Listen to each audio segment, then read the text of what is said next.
Welcome to రావు గారి ఇల్లు. కొబ్బరితో తోటకూర ఫ్రై ఎలా చేయాలో చూద్దామండి. 2 కట్టల తోటకూరను శుభ్రం చేసుకుని ఇలా కట్ చేసుకోవాలి. కొబ్బరికాయలో సగం చెక్కను తీసుకొని కోరుకుని పెట్టుకోవాలి. ముందుగా తోటకూరను ఉడికించుకోవాలండి. 1/2 లీటర్ నీళ్లు మరిగించి తోటకూర వేసి 4-5 నిమిషాలు ఉడికిస్తే సరిపోతుంది. తర్వాత నీళ్లు యాడ్ చేయాలి.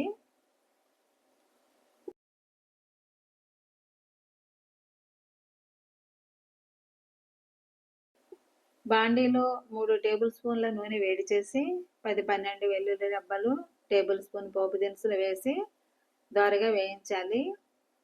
3 ఎండుమిర్చి, 4 రెబ్బల కరివేపాకు కూడా ఫ్రై చేయాలి.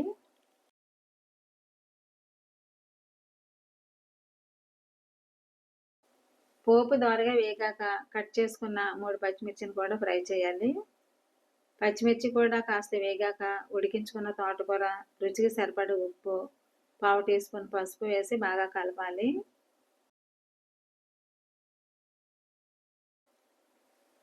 దీనిలో కారం వేయక్కర్లేదండి. ఎండుమిర్చి, పచ్చిమిర్చి కారమే సరిపోతుంది. కావాలనుకుంటే 1/2 టీ స్పూన్ వరకు వేసుకోవచ్చు.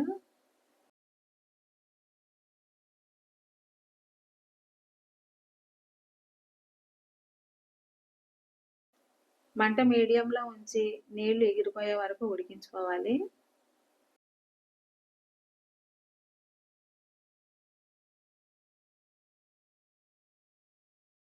చూడండి, నీళ్ళన్నీ ఎగిరిపోయాయి. ఇప్పుడు కొబ్బరి కూర వేసి బాగా కలపాలి.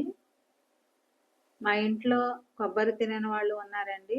వారి కోసం కొద్దిగా కూరను పక్కకు తీస్తున్నాను. కొబ్బరి వేసి బాగా కలిపి 1 నిమిషం మగ్గించి స్టవ్ కట్టేయండి. మూత పెట్టి మరో నిమిషం వదిలేస్తే కొబ్బరి ఫ్లేవర్ తోటకూరకు బాగా పడుతుంది. తర్వాత అన్నంతో కానీ రోటీలతో కానీ వడ్డించుకోవచ్చు. ఇది ఉడిపి స్టైల్ తోటకూర కొబ్బరి కూర అండి. ఇది చాలా బాగుంటుంది.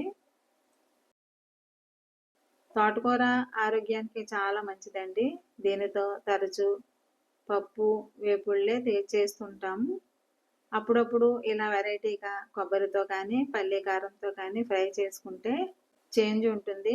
పిల్లలు కూడా ఇష్టంగా తింటారు. మీరు కూడా ఈ రెసిపీ ట్రై చేయండి. ఎలా వచ్చిందో నాకు కామెంట్ చేయండి. ఈ వీడియోను లైక్ చేయండి, షేర్ చేయండి, సబ్స్క్రైబ్ చేసుకోండి.